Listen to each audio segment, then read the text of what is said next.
애미야, 이게 뭐냐? 보면 몰라요? 카레잖아요. 아들의 새 아파트 집들이 날 윤기가 잘잘 흐르는 음식들을 놔두고 며느리가 내 앞에 내놓은 건 3분 카레 한 접시뿐이었습니다. 나에게 모욕적인 순간을 선물한 며느리는 알지 못했습니다. 이 카레 한 접시가 곧 파멸을 불러올 거라는 것을. 구독 버튼을 눌러주시면 매일 가슴을 울리는 실제 사연을 전해드립니다. 안녕하세요. 저는 올해 71살 된 장순이입니다. 평생 시장 좌판에서 과일을 팔며 홀몸으로 아들 하나를 건실하게 잘 키워냈죠. 드디어 제 할 일은 다 끝났다 생각했는데 생각지도 못한 억울한 일을 당하게 됐습니다. 저의 서러운 이야기 한번 들어봐 주시겠어요? 그날은 제 아들 명수 녀석이 새로 이사한 아파트에서 집들이 하는 날이었어요. 새벽부터 마음이 들떠서 잠을 설쳤습니다. 어느덧 37살이 된 아들이 드디어 번듯한 제 집을 장만했다니 이 어미는 더 바랄 게 없었어요. 허름한 원룸을 나서 버스를 2번이나 갈아타고 꼬박 1시간이 걸려 아들 집에 도착했습니다. 어머님 오셨어요? 현관문을 열어준 며느리 지선이가 화사한 얼굴로 저를 맞았습니다. 값비싸 보이는 원피스에 화장까지 곱게 한 모양새가 참 예쁘다고 생각했어요. 거실로 들어서는 순간 제 입이 떡 벌어졌습니다. 으리으리한 가죽 소파에 벽 한쪽을 가득 채운 커다란 텔레비전까지 눈이 부셔서 똑바로 쳐다보기도 힘들더군요. 이야, 집 한번 끝내준다. 저도 모르게 감탄사가 터져 나왔어요. 그때 며느리 지선이 제 팔을 슬쩍 끌며 말했습니다. 어머님, 여긴 손님들 오시면 복잡할 테니 이쪽 의자에 앉아 계세요. 지선이가 가리킨 곳은 거실에서도 가장 구석진 작은 의자였습니다. 잠시 후 쫙 빼입은 아들 회사 동료들이 값비싼 선물 꾸러미를 들고 하나둘씩 집으로 들어섰어요. 젊은 사람들이 소파에 옹기종기 모여 앉아 웃고 떠드는 모습을 보니 저까지 기분이 좋아지는 듯 했습니다. 이윽고 지선이가 정성껏 차린 음식들이 식탁 위에 깔리기 시작했어요. 윤기가 좌르르 흐르는 갈비찜에 큼직한 전복구이, 노릇노릇하게 튀겨낸 새우튀김까지 그야말로 진수성찬이었습니다. 와, 재수씨, 음식 솜씨가 장난 아니신데요? 이 갈비찜은 정말 태어나서 처음 먹어보는 맛입니다. 손님들의 칭찬이 쏟아지자 지선이의 입이 귀에 걸렸습니다. 그때 지선이가 쟁반 하나를 들고 제게 다가왔어요. 어머님, 시장하실 텐데 식사하세요. 어머님 요즘 이가 안 좋으시다고 해서 따로 준비했어요. 그 말을 하며 내 앞에 놓아준 것은 윤기나는 갈비찜이 아니었어요. 뜨거운 김이 모락모락 나는 노란 카레 한 접시였습니다. 척 보기에도 방금 전자레인지에 데운 즉석 3분 카레였어요. 저는 아무 말도 할 수 없었습니다. 손님들은 갈비찜을 뜯으며 이야기꽃을 피우는데 저만 홀로 덩그러니 앉아 카레를 마주하고 있었죠. 숟가락을 드는 손이 떨려왔습니다. 카레 한 숟갈을 입에 넣으니 아무 맛도 느껴지지 않았어요. 그저 오래전 배고프다며 제 치마폭에 얼굴을 묻고 칭얼대던 어린 명수의 얼굴만 아른거렸습니다. 하루 종일 과일을 팔고 들어온 날이면 밥 차린 기운도 없어 라면 하나로 저녁을 때우기 일쑤였죠. 엄마 라면 싫어, 밥 줘. 어린 명수가 울먹일 때마다 제 밥그릇에 있던 밥까지 싹싹 긁어 아들 입에 넣어주곤 했습니다. 그렇게 키운 아들이 이제는 이렇게 좋은 집에서 밥 굶을 걱정 없이 사니 그것만으로도 고맙고 또 고마운 일이라고 제 자신을 다독였습니다. 어느덧 시간이 흘러 손님들이 모두 돌아갔어요. 저도 자리에서 일어나 아들에게 다가갔습니다. 명수 어깨를 토닥이며 말했어요. 우리 아들, 이런 좋은 집 장만하느라 고생 많았네. 엄마는 정말 자랑스럽다. 네, 엄마. 회사에서 대출받고 하느라 좀 힘들었어요. 아들 녀석이 피곤하다는 듯이 소파에 털썩 주저앉았습니다. 그때 산더미처럼 쌓인 그릇들을 치우던 지선이가 보란 듯이 큰 소리로 중얼거렸어요. 아휴, 이걸 언제 다 치운담. 아이고, 허리야. 그 말이 마치 저를 겨냥하는 것 같아 가슴에 비수가 꽂히는 기분이었습니다. 그럼 나도 이제 그만 가봐야겠다. 제가 서둘러 인사를 건넸습니다. 설거지를 하던 지선이는 저를 쳐다보지도 않고 대답했어요. 네, 어머님. 안녕히 가세요. 아들 명수는 소파에 누워 텔레비전에만 정신이 팔려 있었습니다. 저는 아무에게도 배웅받지 못한 채 조용히 현관문을 닫고 나왔습니다. 차가운 복도에 서서 아들 집 문을 한참이나 바라봤어요. 문틈으로 새어나오는 따뜻한 불빛 너머로 명수와 지선의 웃음소리가 희미하게 들려왔습니다. 저는 터져나오려는 울음을 삼키며 엘리베이터 버튼을 눌렀습니다. 집에 돌아와 현관문을 닫는 순간 온몸에 힘이 쭉 빠졌습니다. 아들의 화려한 집과는 너무도 다른 쥐 죽은 듯 고요한 제 단칸방이었어요. 낡고 퀴퀴한 냄새가 코를 찔렀습니다. 해진 이불과 손때 묻은 낡은 옷장, 그리고 삐걱거리는 작은 밥상 하나가 제 세상의 전부였죠. 욱신거리는 무릎을 부여잡고 차가운 방바닥에 주저앉았습니다. 며느리 지선이가 제 앞에 툭 던지듯 놓아주던 3분 카레 한 접시가 눈앞에서 떠나질 않았어요. 다른 손님들 상에 올라갔던 그 기름진 갈비찜과 너무도 비교가 됐습니다. 아니다, 아니야. 지선이 걔가 오늘 손님이 많아서 정신이 없었을 게야. 저는 애써 소리내어 며느리를 감싸보았지만 서운한 마음은 쉬이 가시질 않았습니다. 한참을 멍하니 앉아 있다가 저는 홀린 듯이 낡은 옷장으로 향했어요. 제일 아래 칸 서랍을 열고 손을 깊숙이 넣어 더듬거렸습니다. 손끝에 익숙하고도 묵직한 감촉이 느껴졌어요. 제가 꺼내든 것은 손때에 절어 너덜너덜해진 공책 한 권이었습니다. 표지에는 제 글씨로 또박또박 과일 장부라고 쓰여 있었죠. 이 낡아빠진 공책 한 권이 바로 제 인생의 역사책이나 다름없습니다. 밥상머리에 앉아 장부를 조심스럽게 펼치니 첫 장에 적힌 날짜가 눈에 들어왔습니다. 1995년 3월 15일. 바로 제 아들 명수가 고등학교에 입학하던 해였죠. 사과 10상자 팔아 8만 원, 귤 5상자 팔아 3만 원. 그 옆에는 더 선명한 글씨가 있었습니다. 명수 입학금으로 50만 원 부침. 그때 기억이 생생하게 떠올랐어요. 입학금이 모자라 동네 방네 돈을 빌리러 다녔던 제 모습이 말입니다. 한겨울 새벽 4시에 일어나 입김을 불어가며 과일 상자를 나르던 그 시절. 손가락이 얼어붙어 제 살 같지 않아도 아들 생각에 추운 줄도 몰랐습니다. 저는 떨리는 손으로 장부를 한 장 한 장 넘겼습니다. 대학교 등록금 200만 원, 월세 보태라고 생활비 30만 원, 책값 필요하다기에 15만 원, 돈을 보낸 날짜와 금액이 빠짐없이 적혀 있었어요. 그러다 한 기록 앞에서 제 눈길이 멈췄습니다.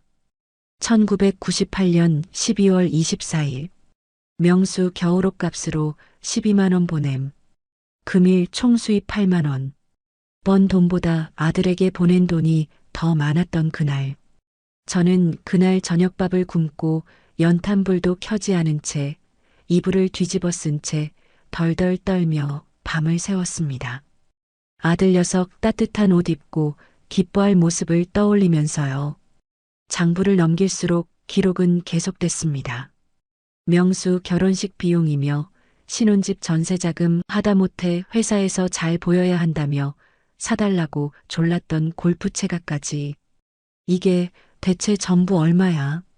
저는 서랍에서 계산기를 꺼내 장부에 적힌 숫자들을 하나씩 더하기 시작했습니다. 손가락이 떨려 자꾸만 버튼을 잘못 눌렀어요. 1,000만 원, 5천만 원, 1억 원. 숨이 턱턱 막혀왔습니다. 계산을 마친 저는 제 눈을 의심했어요. 3억 2천만 원? 제가 평생 아들에게 쏟아부은 돈이 자그마치 3억 2천만 원이었습니다. 장부를 가슴에 꼭 끌어안자 참았던 눈물이 본물처럼 터져 나왔습니다. 이 돈이 어떤 돈인데? 비가 오나 눈이 오나 몸이 부서져라 길바닥에 앉아 과일을 팔아 모은 제 피눈물이었습니다. 창밖을 보니 어느새 비가 내리고 있었어요. 빗방울이 세차게 창문을 두드렸습니다. 저는 창가로 가서 명수의 아파트가 있는 방향을 바라봤어요. 명수야, 이 애미가 너를 어떻게 키웠는지 너는 알고 있니? 저도 모르게 혼잣말이 나왔어요. 저는 다시 자리로 돌아와 장부의 마지막 장을 펼쳤어요. 작년에 명수가 새 아파트 잔금이 모자라다며 울상을 하기에 병원 가려고 모아뒀던 1,000만 원을 탈탈 털어보내준 기록이 마지막을 장식하고 있었습니다. 그 돈을 마련하려고 제가 얼마나 고생했는지 명수는 알까요? 장부를 조심스럽게 닫아 다시 옷장 가장 깊숙한 곳에 넣었습니다. 이것은 단순한 공책이 아니었어요. 아들 하나를 위해 제 모든 것을 바친 한 어머니의 인생이 고스란히 담긴 증거였습니다. 자리에 누웠지만 잠은 오지 않았습니다. 오늘 일은 아무리 잊으려 해도 잊히지 않았거든요. 제 앞에 놓였던 3분 카레 한 접시와 벌레 보듯 저를 쳐다보던 며느리 지선이의 그 차디찬 눈빛 말입니다. 어젯밤 저는 뜬 눈으로 밤을 새웠습니다. 아무리 생각해도 3분 카레는 너무했다는 생각에 억울해서 잠을 이룰 수가 없었어요. 이건 그냥 넘어가선 안 된다. 똑 부러지게 말을 해야겠다고 다짐했습니다. 다음 날 오후 저는 다시 명수의 집으로 향했어요. 어머님, 이 시간에 어쩐 일이세요? 문을 열어준 며느리 지선이가 노골적으로 귀찮다는 표정을 지었습니다. 집안은 쥐 죽은 듯 조용했어요. 아들 명수는 아직 퇴근 전이었습니다. 저는 소파에 자리를 잡고 앉아 부엌에서 그릇을 닦는 지선이의 등을 향해 입을 열었습니다. 지선아, 어제 집들이 하느라 고생 많았다. 네, 뭐. 덕분에 잘 끝났어요. 지선이는 뒤도 돌아보지 않고 퉁명스럽게 대꾸했습니다. 그릇 달그락거리는 소리가 유난히 거슬렸죠. 저는 큰 마음을 먹고 본론을 꺼냈습니다. 그런데 말이다. 어제 손님들 상이랑 내 상이랑 음식이 달랐던 건 좀 서운하더구나. 다른 사람들은 다 갈비찜을 줬는데 왜 나만 카레를 준 거냐냐? 그 말을 하는 순간 그릇을 닦던 지선이의 손이 딱 멈췄습니다. 지선이는 이내 다시 그릇을 헹구며 찬물 같은 목소리로 말했어요. 어머님은 연세도 있으시잖아요. 요즘 이도 안 좋다고 하시고 기름진 고기보다는 소화 잘 되는 걸로 일부러 챙겨드린 건데 그걸 모르셨어요? 소화 생각해서 챙겨준 마음은 고맙다만 그래도 이건 아니지. 제가 말을 채 끝내기도 전에 지선이가 말을 잘랐습니다. 어머님, 제가 시어머니 차별 대우라도 했다는 말씀이세요? 지선이가 몸을 획 돌려 저를 쏘아봤습니다. 두 눈에는 짜증과 분노가 가득했어요. 소문이 아니라 사실이 그렇지 않니? 또 시작이시네요. 어머님은 매사에 그렇게 불만이 많으세요? 지선이가 기가 차다는 듯 한숨을 내쉬었습니다. 불만이 아니라 서운해서 하는 말이야. 이 집을 장만한 명수가 내 아들인데. 그럼 음식이 마음에 안 드셨으면 어머님이 직접 해오셨어야죠. 저 혼자 손님들 음식 준비하느라 허리가 끊어지는 줄 알았다고요. 지선이의 앙칼진 목소리에 가슴이 쿵 내려앉았습니다. 저는 자리에서 일어나 떨리는 다리로 지선이에게 다가갔습니다. 지선아, 내가 저놈 하나 키우려고 평생 길바닥에서 무슨 고생을 했는지 아니? 아, 네. 그놈의 옛날 얘기 아주 귀에 딱지가 않겠어요. 옛날 얘기가 아니야. 내가 명수한테 얼마나 많은 돈을 보냈는지 너는 모를 게다. 그 말에 지선이가 팔짱을 끼며 저를 위아래로 훑어봤습니다. 돈 얘기 좀 그만하세요. 꼭 명수 씨가 어머님 덕에 성공한 것처럼 말씀하시네요. 덕분 아니라 정말 그런 거야. 내가 기록을 다 해놨어. 제가 흥분해서 말하자 지선이 코웃음을 쳤어요. 기록이요? 무슨 기록을 해놨다는 거예요? 장부에 다 적어놨어. 명수한테 언제 얼마씩 보냈는지 전부 다. 지선의 표정이 순간 굳어졌어요. 그러고는 비웃는 듯이 말했습니다. 장부요? 어머님, 지금 저희한테 빚 독촉하시는 거예요? 자식한테 해준 걸 그렇게까지 계산하고 계시다고요? 계산이 아니라 사실을 말하는 거야. 내가 얼마나 희생했는지. 희생이요? 자식 키우는 게 부모로서 당연히 해야 할 의무지. 그게 무슨 희생이에요? 지선의 차가운 말에 제 손이 떨렸어요. 그때 현관문 열리는 소리가 들렸어요. 어머, 여보 왔어? 지선이는 언제 그랬냐는 듯이 상냥한 목소리로 현관으로 달려나갔습니다. 넥타이를 풀며 들어오던 명수가 저를 보고는 멈칫했어요. 엄마도 와 계셨네요. 그래, 우리 아들. 오늘 회사에서 힘들었지? 제가 반갑게 말을 걸었지만 명수의 표정은 싸늘했습니다. 그때 지선이가 명수 옆에 착 달라붙어 여우처럼 속삭였어요. 여보, 어머님이 또 돈 얘기하셔. 장부까지 적어놨다고 나한테 얼마나 큰 소리를 치시는지 몰라. 그 말을 듣는 순간 명수의 얼굴이 굳어졌습니다. 명수가 저를 돌아보며 말했어요. 엄마, 제발 좀 그만하세요. 명수야, 그게 아니라 엄마 말은. 저 피곤해요. 엄마도 그만 집에 가서 좀 쉬세요. 아들 녀석은 제 말을 듣지도 않고 소파에 드러누워 텔레비전을 켰습니다. 더 이상 제게는 눈길 한 번 주지 않았어요. 저는 산산조각 난 마음을 애써 감추며 자리에서 일어났습니다. 그래, 나는 이만 가볼게. 누구 하나 잡는 사람 없는 집을 뒤로하고 현관문을 나섰습니다. 엘리베이터 문이 열리고 닫히는 내내 가슴이 시커멓게 타들어가는 것 같았습니다. 일주일이 지났습니다. 그 일주일이 꼭 1년처럼 길게 느껴졌어요. 아들 명수에게 전화를 걸었지만 바쁘다는 말 한마디를 끝으로 전화는 뚝 끊겼습니다. 가슴에 돌덩이가 하나 얹힌 것처럼 답답해서 저는 결국 다시 아들의 집으로 향했습니다. 어머님, 어서 오세요.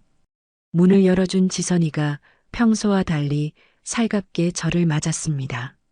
그런데 지선이 뒤로 지선이의 친정엄마가 와 있었습니다. 뭔가 쎄한 기분이 들었지만 저는 일단 집 안으로 들어섰습니다. 어머님, 엄마도 와 있어요. 지선이 엄마가 제 손을 잡으며 깍듯하게 인사했습니다. 사부인, 그동안 잘 지내셨죠? 아, 네, 잘 지냈습니다. 건강하게 잘 지내셨죠? 저는 어색하게 고개를 숙였습니다. 지선이가 저를 소파에 앉히고 따뜻한 차까지 내왔습니다. 지선이 엄마는 맞은편에 앉아 제 얼굴을 빤히 뜯어봤어요. 꽃값을 매기는 사람처럼 저를 위아래로 훑어보는 그 눈길이 참 불쾌했습니다.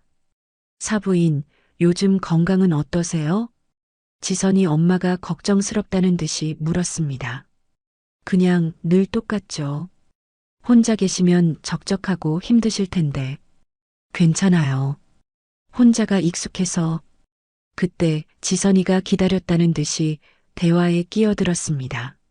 엄마, 사실 어머님이 요즘 많이 이상해지셨어.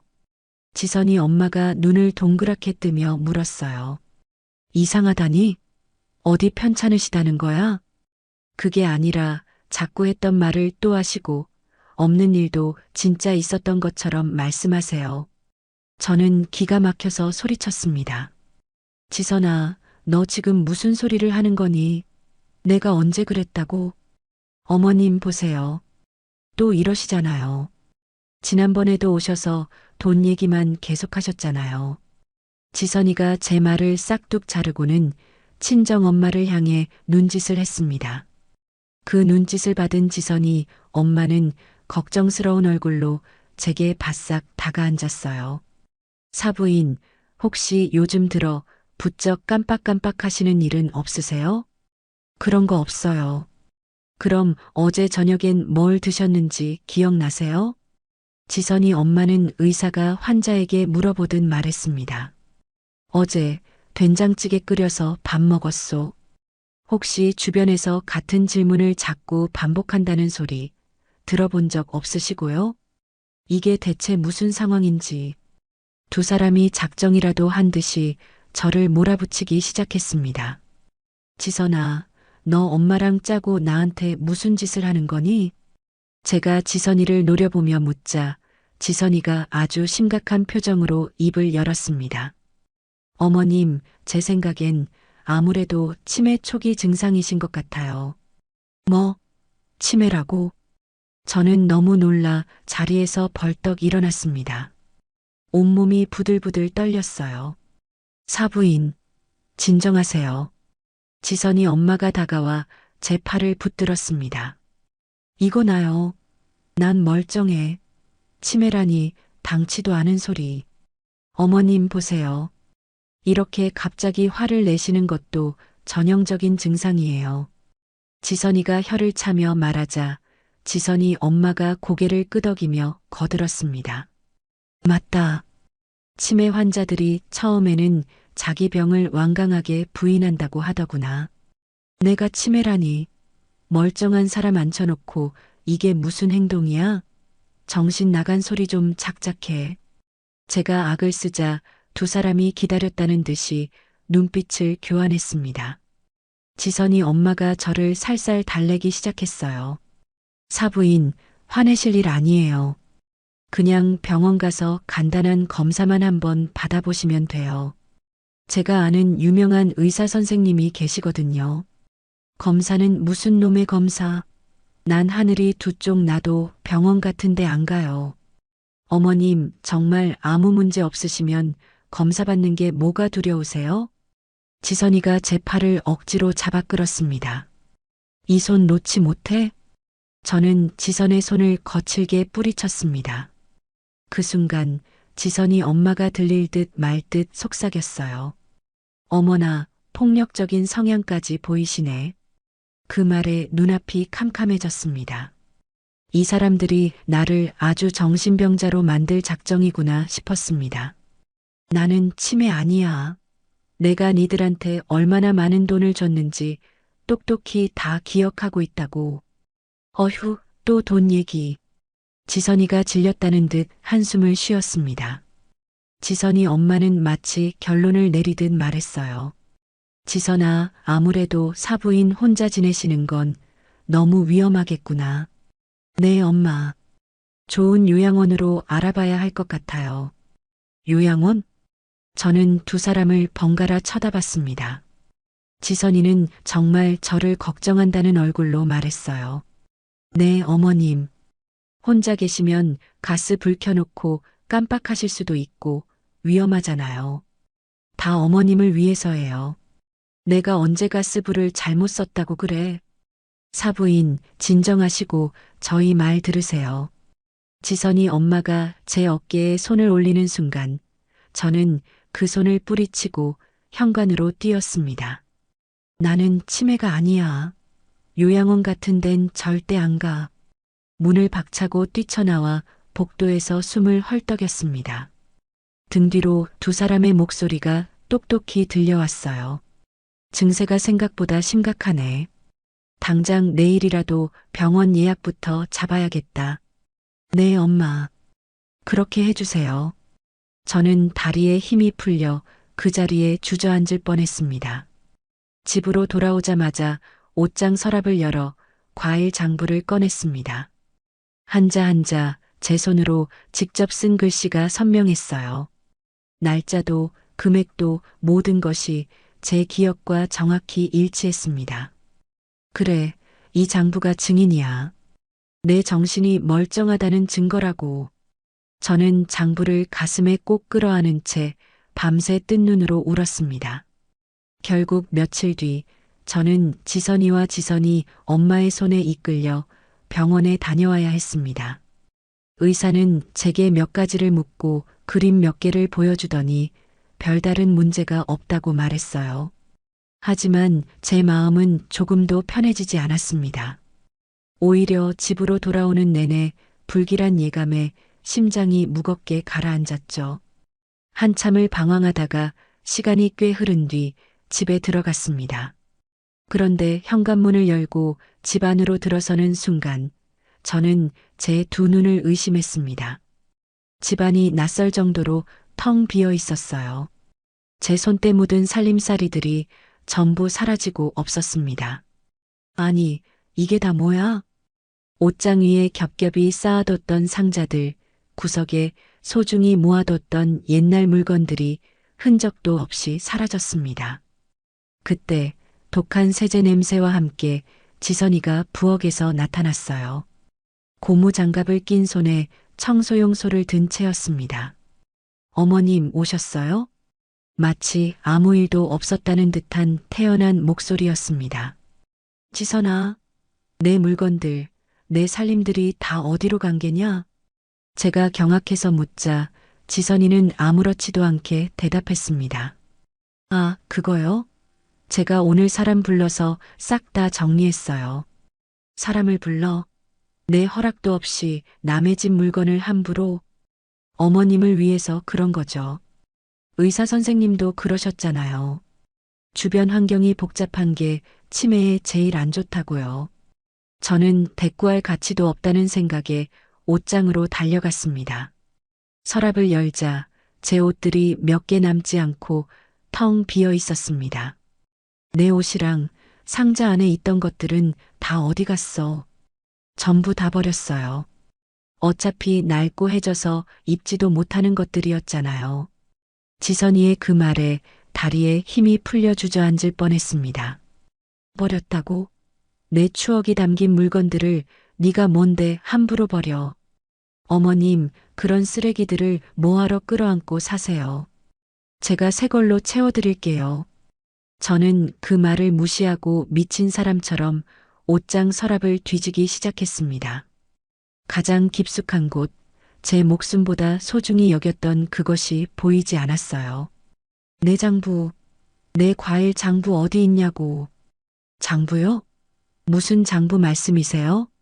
지선이가 정말 모른다는 듯이 고개를 갸웃거렸습니다. 옷장 제일 안쪽에 넣어뒀던 낡은 공책, 내 과일 장부 말이야. 아, 그 지저분한 공책이요? 지선이가 지루하다는 듯 했습니다. 그것도 버렸는데요. 뭐라고? 순간 세상이 멈춘 것 같았습니다. 저는 이성을 잃고 지선이의 팔을 붙잡고 흔들었어요. 그게 어떤 건 줄 알고 버려. 내 인생이 전부 들어있는 내 역사라고. 어머님, 진정 좀 하세요. 지선이가 제 손을 벌레 떼어내듯 뿌리치며 소리쳤습니다. 다 해진 공책 하나 없어졌다고 뭘 그렇게까지. 그게 그냥 공책이 아니야.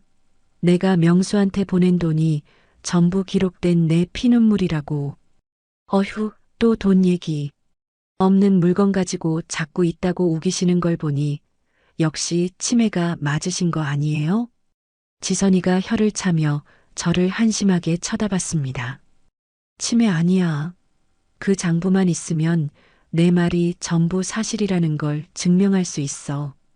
어머님 없는 걸 자꾸 상상해내시면 안 돼요. 그래도 정 그러시면 제가 어디 버렸는지 알려는 드릴게요. 어딘데? 어디다 버렸어? 저기 아파트 쓰레기장에 내놨어요.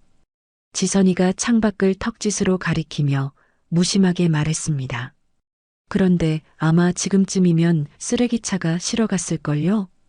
그 말이 끝나기가 무섭게 저는 현관문을 향해 뛰었습니다. 뒤에서 지선이가 부르는 소리가 들렸지만 돌아볼 겨를도 없었어요.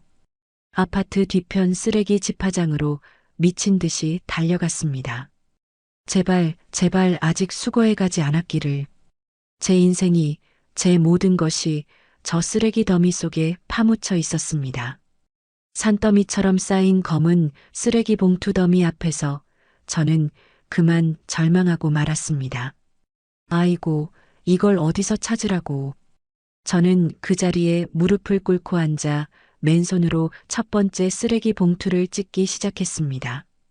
코를 찌르는 역한 음식물 쓰레기 냄새가 올라왔지만 그런 건 아무 상관도 없었어요. 오직 내 장부를 찾아야 한다는 생각뿐이었습니다. 첫 번째 봉투에서는 썩은 음식물만 쏟아져 나왔습니다.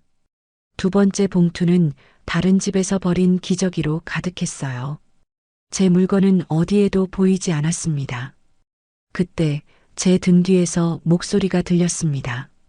할머니, 뭐 하시는 겁니까? 여기서 이러시면 안 됩니다. 돌아보니 아파트 경비원이 험상궂은 얼굴로 저를 내려다보고 있었습니다. 아저씨, 제가 아주 귀한 물건을 잃어버려서. 저는 터져나오는 울음을 삼키며 겨우 대답했습니다. 아유, 그래도 그렇지. 위험해요, 할머니. 일단 일어나세요. 경비원이 제 팔을 잡아 일으키려 했습니다. 안 돼요. 이거 못 찾으면 난 죽어요. 제발요. 저는 다시 쓰레기 봉투 더미를 파헤치기 시작했습니다. 제 인생이 전부 걸린 물건이란 말입니다. 제 절박한 모습에 경비원이 한숨을 쉬며 물었습니다. 대체 무슨 물건이기에 목숨까지 거십니까? 공책이요. 과일 장부라고 쓰인 낡은 공책. 과일 장부요? 네, 제가 평생을 바쳐 쓴 제 역사예요. 우리 아들놈한테 보낸 돈이 전부 기록되어 있단 말입니다. 제 말에 경비원의 표정이 미묘하게 변했습니다. 경비원은 잠시 망설이더니 제 옆에 쪼그려 앉았습니다. 제가 같이 찾아드리겠습니다. 네, 정말이세요? 저는 고개를 들어 믿기지 않는다는 듯 경비원을 바라봤습니다. 네, 자식한테 평생을 바친 기록을 쓰레기라고 버리면 못 쓰죠. 같이 찾으시죠. 경비원은 말없이 저와 함께 쓰레기 봉투를 뒤지기 시작했습니다. 할머니, 이걸 누가 버렸습니까? 우리 며느리가 제 허락도 없이 싹 다 갖다 버렸어요. 저는 더러워진 손으로 쓰레기를 헤치며 말했습니다. 제가 치매라고 제 물건들은 다 쓸데없는 쓰레기라고 하면서요. 아이고, 아무리 그래도 어르신 물건을. 경비원이 혀를 차며 고개를 저었습니다. 시간은 하염없이 흘러갔지만 장부는 보이지 않았습니다. 어느덧 해가 지고 사방이 어두워졌어요. 할머니, 오늘은 이만하시고 내일 아침에 다시 찾아보시죠. 기운도 없으신데. 안 됩니다. 내일 아침이면 쓰레기차가 와서 다 실어갈지도 몰라요. 저는 멈출 수가 없었습니다. 그 장부가 그렇게나 중요한가요? 그럼요. 내 아들이 어렸을 때부터 대학교 가고 장가 가고 그 모든 세월이 다 이 안에 적혀 있어요. 제 눈에서 다시 눈물이 흘렀습니다. 이것만 없으면 며느리 말대로 저는 그냥 없는 말 지어내는 노망난 늙은이가 되는 거예요. 제 말을 들은 경비원이 더욱더 열심히 봉투를 뒤지기 시작했습니다. 자정이 넘어가자 아파트 단지는 불 꺼진 유령 도시처럼 조용해졌습니다. 오직 저희 두 사람만이 쓰레기 더미와 씨름하고 있었어요. 그때였습니다. 할머니, 이 봉투 한번 보시죠. 할머니 옷가지 같은데요? 경비원이 한쪽 구석에 있던 커다란 봉투를 가리켰습니다. 저는 마지막 남은 힘을 다해 달려가 봉투를 찢었습니다. 제 낡은 옷가지들이 쏟아져 나왔어요. 맞아요. 이거 내 물건들이에요. 저는 흥분해서 봉투 안에 손을 넣어 미친 듯이 뒤졌습니다. 그리고 마침내 제 손끝에 익숙한 감촉이 느껴졌습니다. 찾았다. 음식물 국물에 젖어 엉망이 되었지만 틀림없는 제 과일 장부였습니다. 찾았어요. 아저씨, 내가 찾았어요. 저는 장부를 가슴에 끌어안고 아이처럼 엉엉 울었습니다. 아이고, 천만다행입니다, 할머니. 경비원이 제 등을 토닥여 주었습니다. 아저씨, 정말 정말 고맙습니다. 저는 경비원에게 허리가 끊어져라 고개를 숙였습니다. 경비실로 돌아와 경비원이 타준 따뜻한 차를 마시며 저는 더러워진 장부를 조심스럽게 닦았습니다. 할머니, 이제 괜찮으시겠어요? 네, 그럼요. 이제 괜찮아요.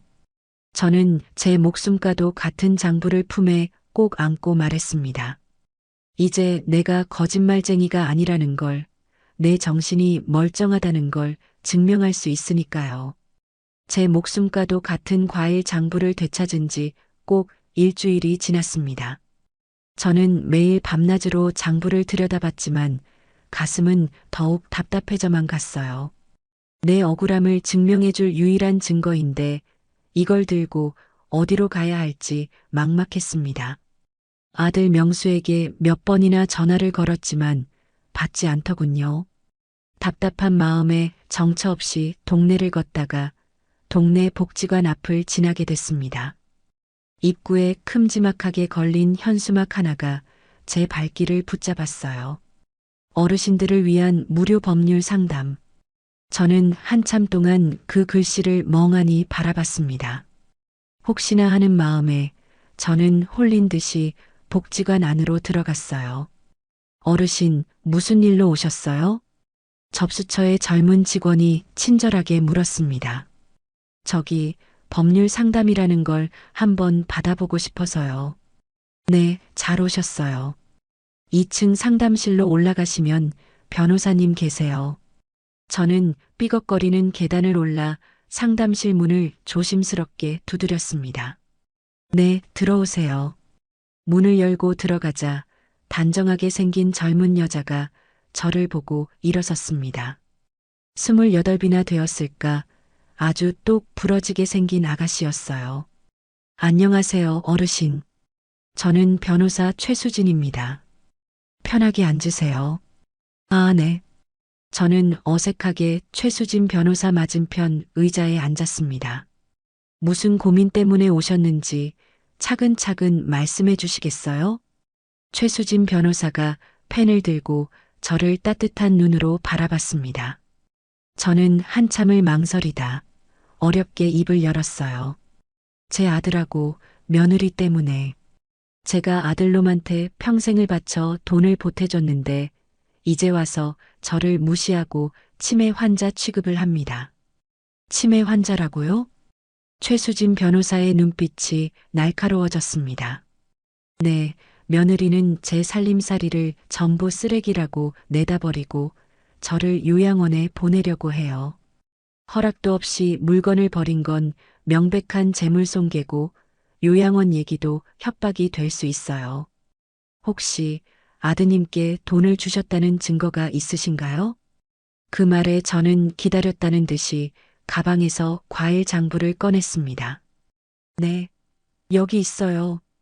최수진 변호사가 장부를 받아 조심스럽게 펼쳐봤습니다. 꼼꼼하게 적힌 기록을 한 장 한 장 넘겨보던 최수진 변호사의 눈이 점점 커졌어요. 어르신, 이게 대체 전부 직접 쓰신 건가요? 그럼요. 25년간 하루도 빼놓지 않고 썼어요. 명수놈 고등학교 입학금부터 결혼 자금까지 전부 다. 저는 자랑스럽게 가슴을 폈습니다. 최수진 변호사가 장부를 덮고는 흥분한 목소리로 말했어요. 어르신, 이건 정말 엄청난 증거입니다. 이렇게 정확한 기록이 있었다니. 이 장부만 있으면 제가 거짓말쟁이가 아니라는 걸, 제정신이라는 걸 증명할 수 있을까요? 물론입니다. 이 장부와 은행 송금 내역만 대조하면 이건 빼도 박도 못하는 증거가 돼요. 저는 제 귀를 의심했습니다. 처음으로 누군가 제 편이 되어준다는 사실에 심장이 두근거렸어요. 은행 기록이요? 그렇게 오래된 것도 찾을 수 있나요? 그럼요. 당장 은행에 가셔서 25년간 아드님께 보낸 모든 송금 기록을 출력해달라고 하세요. 최수진 변호사가 제 손을 꽉 잡으며 말했습니다. 어르신, 이건 그냥 넘어갈 일이 아닙니다. 제가 어르신의 권리 반드시 찾아드리겠습니다. 그 순간 참았던 눈물이 터져 나왔습니다. 평생을 혼자 싸워왔는데 드디어 내 편이 생겼다는 안도감에 목이 메었어요. 변호사님, 정말 고맙습니다. 우리가 이길 수 있어요, 어르신. 절대 포기하지 마세요. 최수진 변호사가 건네준 휴지로 눈물을 닦고 상담실을 나왔습니다. 복지관 벤치에 앉아 잠시 마음을 진정시키는데 한 할아버지가 제게 말을 걸어왔어요. 아이고, 할머니도 자식들 때문에 속 좀 썩으셨나 보구려. 네, 그걸 어떻게 해. 다 얼굴에 쓰여 있지. 나도 방금 아들놈이랑 싸우고 상담받고 나오는 길이요. 우리는 벤치에 나란히 앉아 한참 동안 자식 흉을 봤습니다. 이상하게 마음이 따뜻해졌어요. 세상에 이런 아픔을 겪는 게 저 혼자만은 아니라는 생각이 들었습니다. 집으로 돌아온 저는 다시 과일 장부를 펼쳐봤습니다. 이제 더 이상 이건 그저 저의 슬픈 인생 기록이 아니었습니다. 며느리와 아들에게 빼앗긴 제 인생을 되찾아올 가장 강력한 무기였습니다. 다음 날 아침 일찍 은행으로 향했습니다. 최수진 변호사와 미리 약속을 하고 만났죠. 은행 창구 앞에서 제 차례를 기다렸습니다. 손에 축축하게 땀이 차오르는 것 같았어요. 어르신, 너무 긴장하지 마세요. 옆에 있던 최수진 변호사가 제 손을 잡아줬습니다. 분명히 잘 될 거예요. 곧 창구 직원이 저희를 불렀습니다. 저는 떨리는 목소리로 겨우 입을 열었어요. 송금 내역을 뽑고 싶어서요. 네. 언제부터 언제까지 필요하세요? 1995년부터 오늘까지 전부요. 제 말에 직원이 눈을 동그랗게 떴습니다. 네. 25년치요? 그렇게 오래된 건. 직원이 고개를 갸웃거리며 말끝을 흐렸습니다. 제 심장이 철렁 내려앉는 것 같았어요. 한번 찾아는 보겠습니다. 직원이 컴퓨터 자판을 한참이나 두드렸습니다. 그 시간이 꼭 1시간처럼 길게 느껴졌죠. 그때 직원이 화면을 보며 혼잣말을 했습니다.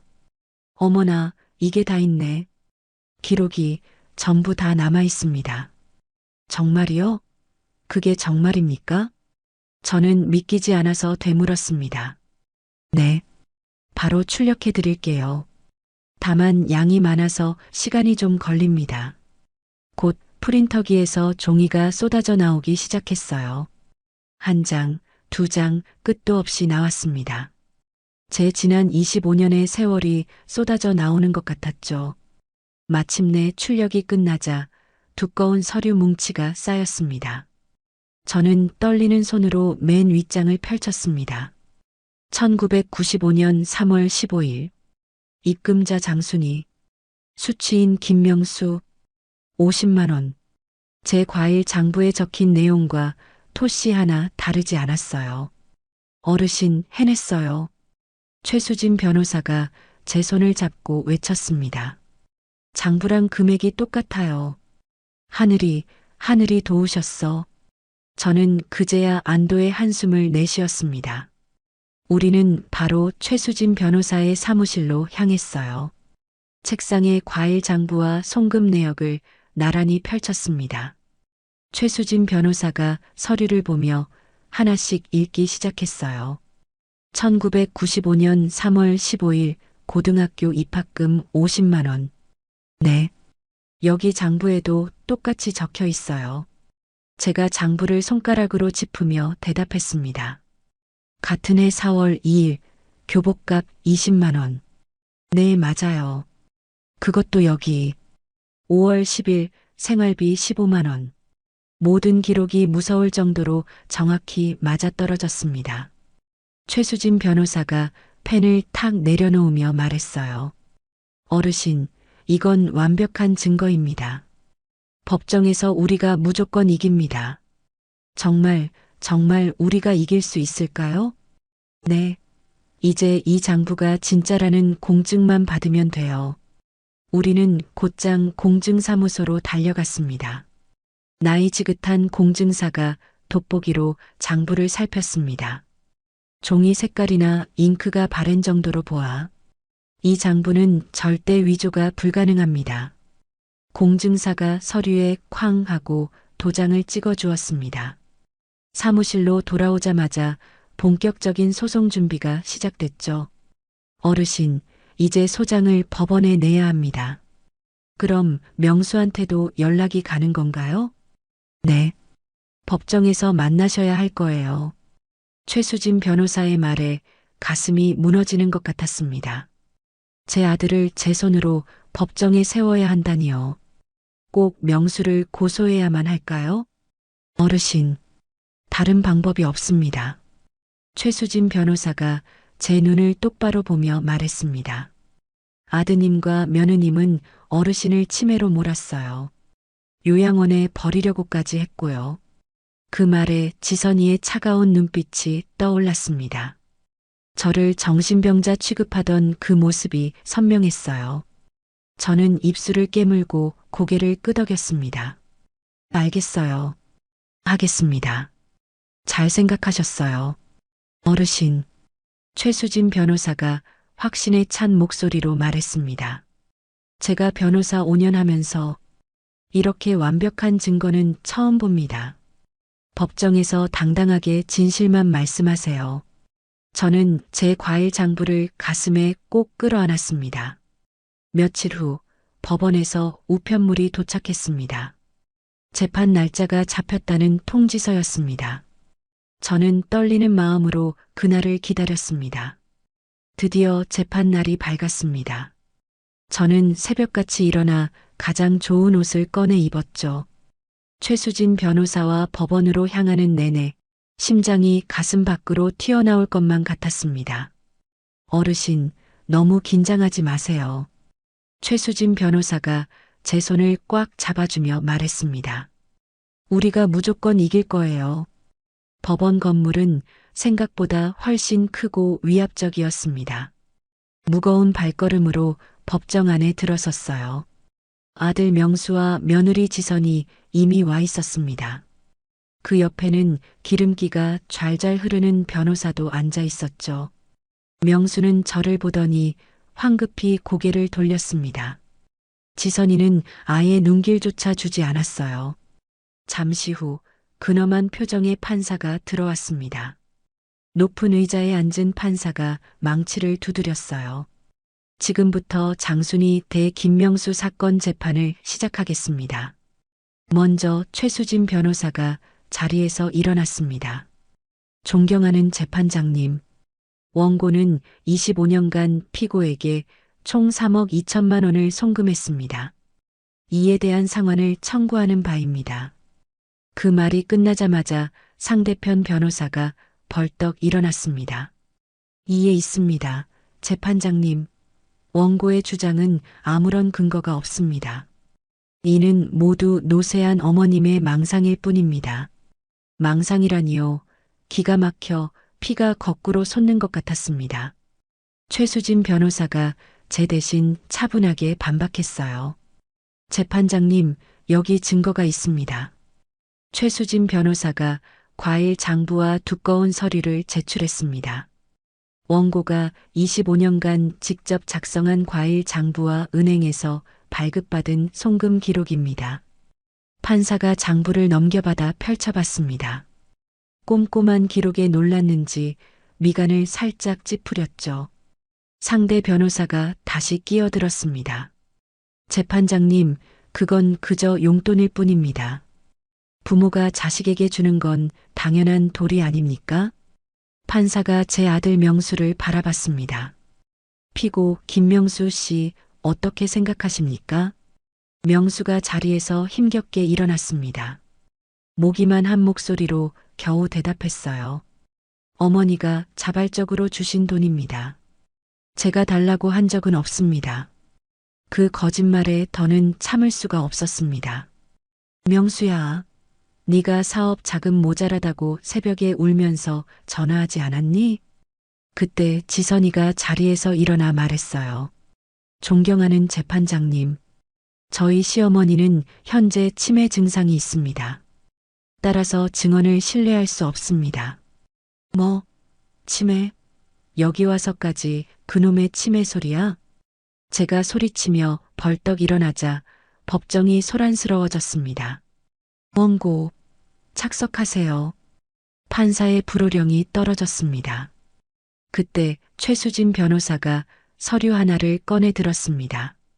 재판장님, 여기 진단서가 있습니다. 병원 기록상 원고는 치매가 아닙니다. 아주 건강한 상태입니다. 상대 변호사의 얼굴이 순간 굳어졌습니다. 최수진 변호사는 멈추지 않고 목소리를 높였어요. 또한 3억이 넘는 돈은 단순한 도움이 아닙니다. 이는 명백한 대여 관계입니다. 저는 최수진 변호사의 허락을 받고 자리에서 일어났습니다. 떨리는 목소리로 입을 열었어요. 재판장님, 저는 평생 과일을 팔았습니다. 한겨울에도 새벽 4시면 시장에 나갔습니다. 손이 얼어 터져도 아들 하나 잘 되라고 그렇게 평생을 살았습니다. 법정 안이 물을 끼얹은 듯 조용해졌습니다. 그런데 이제 와서 멀쩡한 저를 치매라고 하며 요양원에 보내버리겠다고 합니다. 제 말에 명수가 고개를 푹 숙였습니다. 하지만 지선이는 여전히 딴청을 피우고 있었어요. 저는 제가 거짓말쟁이가 아니란 걸 증명하고 싶을 뿐입니다. 저는 증인석에 놓인 제 과일 장부를 가리켰습니다. 저 장부가 제 인생 전부입니다. 판사가 한참 동안 저를 바라봤습니다. 그리고는 망치를 두드렸어요. 잠시 휴정하겠습니다. 30분 뒤 다시 재판이 시작되었습니다. 판사가 판결문을 들고 입을 열었어요. 이 사건을 심리한 결과 모두가 숨을 죽였습니다. 원고 장순희의 주장에 충분한 근거가 있다고 판단됩니다. 그 순간 제 심장이 다시 뛰기 시작했습니다. 판사가 제 과일 장부를 다시 펼쳐 들었습니다. 법정 안은 숨소리 하나 들리지 않았죠. 판사의 목소리가 조용히 울려 퍼졌습니다. 이 장부의 기록을 자세히 분석해 봤습니다. 판사가 돋보기를 쓰고 장부를 살폈어요. 25년간의 기록이 한치의 오차도 없이 매우 체계적으로 작성되어 있습니다. 특히 주목할 점은 이 부분입니다. 판사가 장부의 한 페이지를 손으로 짚었습니다. 원고는 매출이 적은 날에도 자신의 지출을 줄여 피고에게 송금했습니다. 1998년 12월 24일 기록을 봅시다. 매출 8만 원, 아들 겨울옷값 12만 원. 번 돈보다 보낸 돈이 더 많은 날이 장부 곳곳에 수십 차례나 기록되어 있습니다. 제 아들 명수가 고개를 들지 못했습니다. 지선이는 불안한 듯 변호사의 팔을 툭툭 쳤어요. 그때 최수진 변호사가 자리에서 일어났습니다. 재판장님, 원고가 겨울 난방비까지 아껴 피고의 학비를 마련한 기록이 있습니다. 1999년 1월 난방비 절약 5만 원, 아들 교재비로 5만 원 송금. 최수진 변호사의 목소리가 법정을 채웠습니다. 법정에 있던 사람들이 웅성거리기 시작했어요. 그때 지선이가 참지 못하고 벌떡 일어났습니다. 재판장님, 그래도 저희 시어머니가 스스로 원해서 한 일 아닙니까? 누가 시킨 것도 아니잖아요. 피고 측은 조용히 하세요. 판사가 지선을 차갑게 제지했습니다. 최수진 변호사가 다른 서류를 꺼내 들었어요. 재판장님, 추가 증거가 있습니다. 피고가 원고에게 보낸 문자 메시지입니다. 최수진 변호사가 화면을 향해 서류를 들었습니다. 엄마, 등록금이 부족해요. 200만 원만 보내주세요. 엄마 결혼 자금이 급해요. 500만 원만 꼭 붙여주세요. 이런 금전 요구가 수십 건에 달합니다. 그 순간 명수의 얼굴이 새하얗게 질렸습니다. 판사가 서류를 넘겨받아 확인했어요. 그때 상대 변호사가 다급하게 일어났습니다. 재판장님, 그래도 부모 자식 간의 일입니다. 법적으로 문제될 것이 없습니다.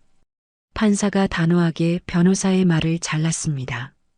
그렇지 않습니다. 이 정도 규모의 금전 거래는 단순한 가족의 도리가 아닙니다. 명백한 법률 관계에 해당합니다.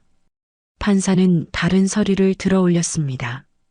또한 피고 측이 원고를 치매 환자로 몰아간 정황 역시 매우 죄질이 나쁩니다.